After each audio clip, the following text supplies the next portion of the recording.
Baik, sebelumnya perkenalkan nama saya Rosaria Echa, NIM saya 201041417251. Di sini saya akan menjawab soal-soal UAS. Soal bagian A, yang pertama, apa judul drama pemasaran Anda? Dan jelaskan mengapa Anda mengangkat judul tersebut dalam drama pemasaran Anda. Jelaskan siapa-siapa saja anggota tim drama Anda, dan jelaskan peran mereka dalam drama tersebut. Untuk judul drama pemasarannya adalah Dunia Perusahaan Startup.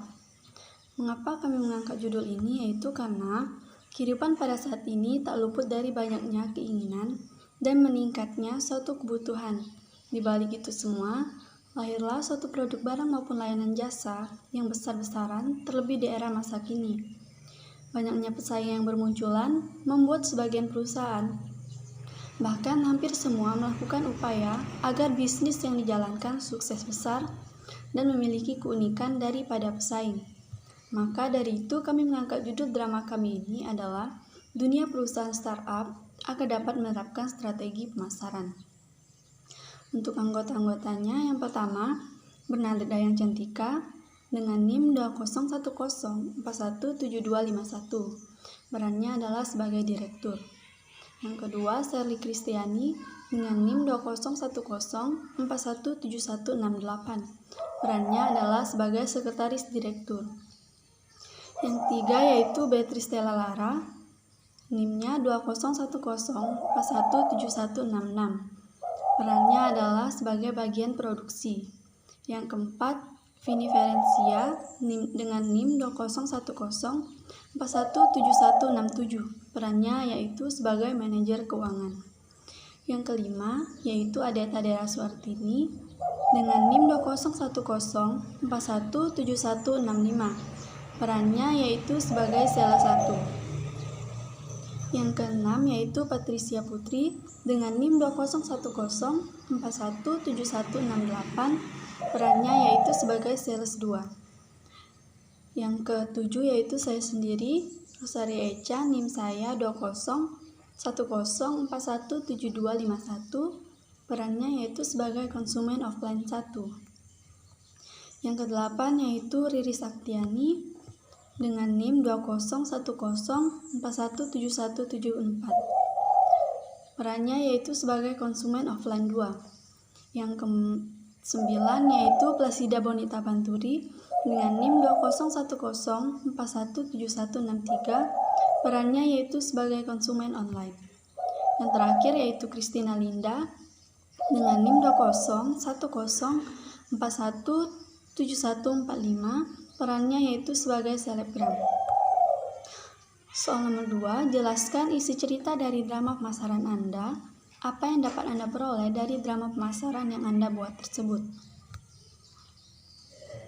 Drama kami menampilkan adegan yang dirancang seolah-olah menggambarkan mengenai perusahaan yang menjalankan suatu usahanya dengan berbagai cara demi kelangsungan usaha. Yang dapat saya peroleh dari drama pemasaran yang kami buat adalah tentang bagaimana cara menjalankan suatu bisnis yang awalnya hampir tidak mampu berkembang dan akhirnya menjadi suatu perusahaan yang sangat berkembang dan bahkan maju. Untuk soal yang ketiga yaitu apa judul lagu pemasaran yang Anda buat dan pelajaran apa yang dapat Anda peroleh dari lagu pemasaran yang Anda buat. Judul lagunya yaitu Pemasaran Mata Kuliahku. Pelajaran yang dapat saya peroleh adalah dengan mempelajari manajemen pemasaran yang berkaitan dengan marketing mix.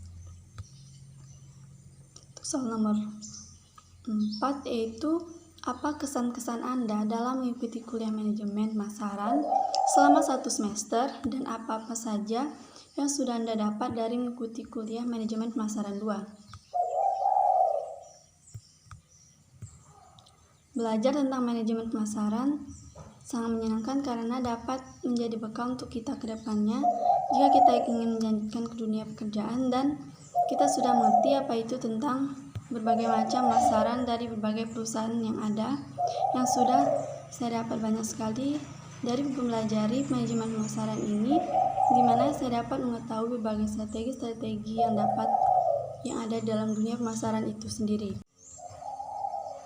Untuk soal bagian B yang pertama, Dalam pelayanan yang berkualitas dan memenuhi kepuasan konsumen, terdapat 3 komponen penting. Tugas saudara, sebutkan dan jelaskan 3 komponen tersebut. Yang pertama yaitu kualitas atau quality. Kualitas pelayanan adalah landasan utama untuk mengetahui tingkat kepuasan konsumen. Dalam hal ini, perusahaan dapat dikatakan baik jika mampu menyediakan barang atau jasa sesuai dengan keinginan pelanggan. Kualitas produk dan kinerja layanan yang baik akan sangat berpengaruh dalam meningkatkan kepuasan pelanggan. Komponen yang kedua yaitu biaya. Biaya adalah biaya sebagai imbal jasa atas pembelian pelayanan publik yang besaran dan tata cara pembayaran ditetapkan oleh pejabat yang berwenang sesuai dengan ketentuan peraturan perundang-undangan. Komponen yang ketiga yaitu pengiriman. Kualitas layanan hampir menjadi faktor yang menentukan dalam menjaga keberlangsungan suatu organisasi, birokrasi pemerintah, maupun organisasi perusahaan. Pelayanan yang baik dan sesuai kebutuhan pengguna jasa publik sangat penting dalam upaya mewujudkan kepuasan pengguna jasa publik.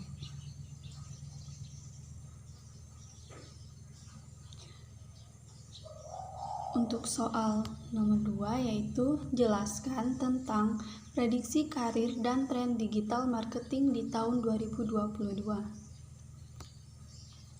Prediksi tren digital marketing pertama ialah artificial intelligence atau biasa kita ketahui sebagai kecerdasan buatan dapat menganalisis perilaku konsumen dan pola pencarian, memanfaatkan data dari platform media sosial dan posting blog untuk membantu bisnis memahami bagaimana pengguna dan pelanggan menemukan produk dan layanan mereka. Misalnya, bot Messenger Facebook dapat membantu kamu mengotomatisasi dan mengoptimalkan layanan pelanggan. Kecerdasan buatan juga menawarkan informasi dan tips kepada pengguna dengan masuk ke percakapan.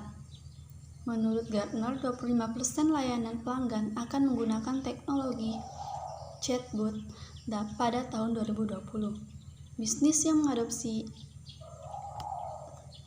AI pada tahun 2022 akan dapat menghemat biaya dan mempercepat pertumbuhan, mendapatkan keunggulan atas pesaing mereka. Prediksi tren digital marketing selanjutnya adalah membuat iklan terprogram atau programmatic advertising, berarti menggunakan AI untuk mengotomatiskan pembelian iklan sehingga kamu dapat menargetkan audiens yang lebih spesifik. Penawaran atau lelang waktu nyata misalnya adalah jenis pembelian iklan terprogram. Otomatisasi ini jauh lebih efisien dan cepat, yang berarti konversi yang lebih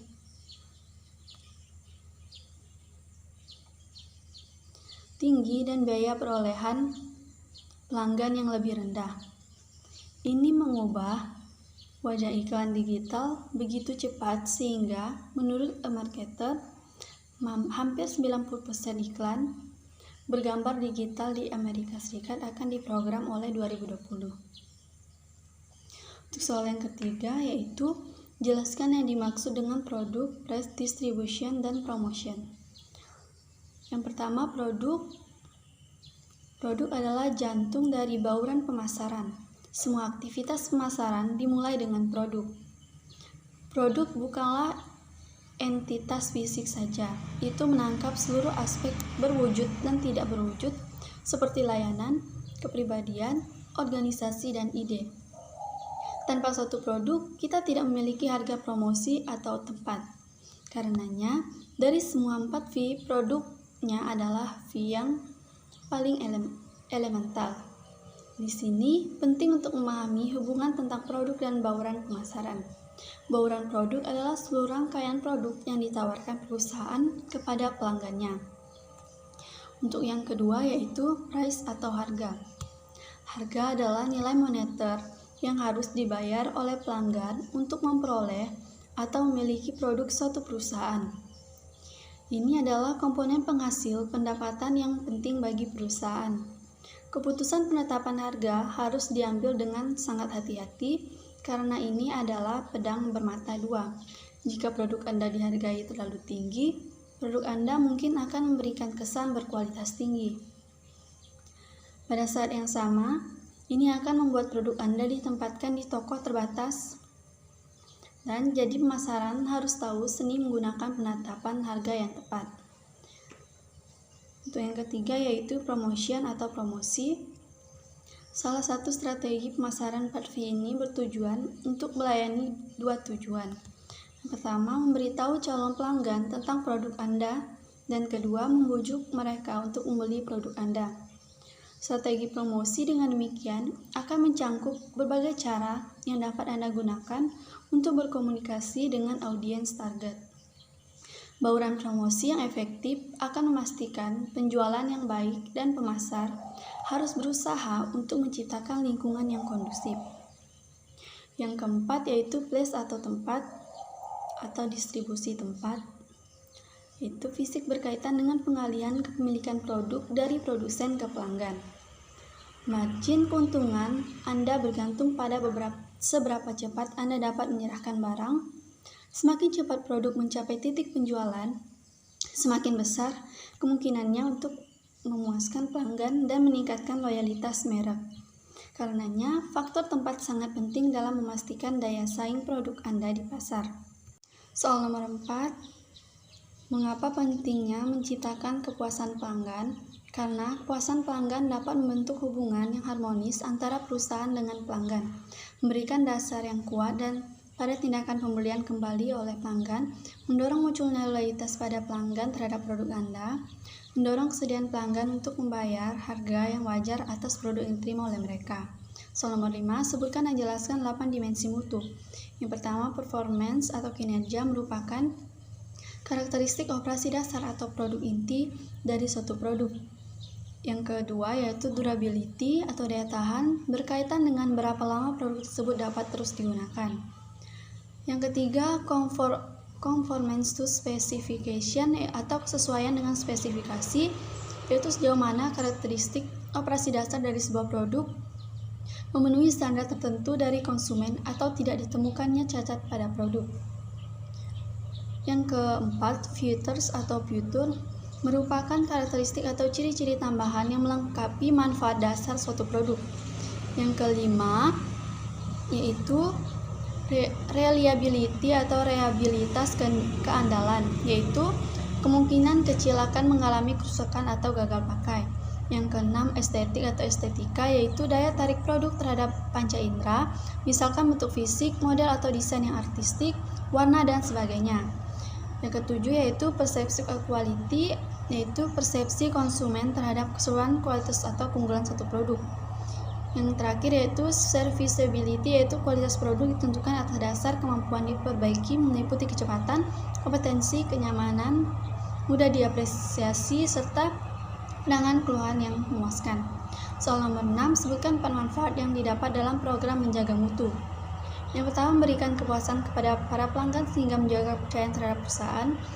Yang kedua, menumbuhkan rasa motivasi di dalam diri karyawan. Yang ketiga, meningkatkan standar kerja di dalam perusahaan. Dan yang terakhir yaitu meningkatkan dan menjaga nama baik perusahaan. Soal nomor 7, jelaskan pengertian dari ekuitas merek. Ekuitas merek atau brand equity merupakan seperangkat aset dan liabilitas merek yang berkaitan dengan suatu merek. Nama simbolnya yang menambah atau mengurangi nilai yang diberikan oleh suatu barang atau jasa kepada perusahaan atau pelanggan perusahaan. Soal nomor 8, sebutkan keunggulan dan kekurangan dari perluasan ekuitas merek. Keuntungannya yaitu yang pertama, meningkatkan peluang keberhasilan produk baru. Yang kedua, memberikan umpan balik positif terhadap merek dan perusahaan induk. Untuk kekurangannya, yang pertama, nama merek tidak menjadi sangat teridentifikasi pada produk apapun. Yang kedua, integritas dan persaingan merek yang dipertanyakan. Yang ketiga, membingungkan dan mungkin bahkan mengecewakan konsumen. Dan yang terakhir itu menghancurkan citra merek induk dalam proses. Soal bagian C, yang pertama, sebutkan dan jelaskan judul ketiga video di atas. Untuk video pertama yaitu prediksi karir dan tren digital marketing di tahun 2022. Video kedua, 9 tren strategi digital marketing tahun 2021 untuk mendukung branding dan promosi bisnis Anda. Dan video yang ketiga yaitu strategi penetapan harga. Nomor 2, siapa-siapa pembicara dari ketiga video di atas. Video pertama yaitu Andin Rahmana, video kedua Desiana Andar, dan video ketiga yaitu Agung Adimas. Nomor 3, jelaskan apa-apa yang dibicarakan oleh ketiga pembicara dalam 3 video tersebut di atas. Yang pertama, prediksi karir digital marketing di tahun 2022, apakah akan gemilang atau makin biasa saja? Yang kedua, menjelaskan 9 tren digital marketing yang akan menjadi kunci kesuksesan strategi marketing untuk bisnis Anda. Dan yang ketiga, pada teknik menjual berkaitan erat dengan kemampuan seseorang atau sebuah perusahaan untuk mempengaruhi pikiran orang lain agar membeli produk yang dijualnya. Dan 95% keputusan pembelian terjadi di dalam alam bawah sadar. Soal nomor 4, pelajaran apa yang dapat Anda dapat dari menonton 3 video tersebut di atas? Pelajaran yang dapat saya ambil adalah bagaimana cara menerapkan strategi penetapan harga dengan cara atau strategi dalam melakukan marketing yang sukses dengan mengikuti berbagai tren digital marketing dan karir. Soal nomor 5, manfaat apa yang Anda dapat dari ketiga video tersebut di atas dan bagaimana Anda menerapkan teori-teori yang dijelaskan oleh ketiga pembicara di atas. Manfaat yang saya dapat adalah saya dapat mengetahui bagaimana tren-tren digital dan karir yang akan menjadi sebuah kunci keberhasilan marketing yang akan saya buat ke depannya. Untuk menerapkannya dengan cara melakukan streaming video dan membuat konten tentang marketing.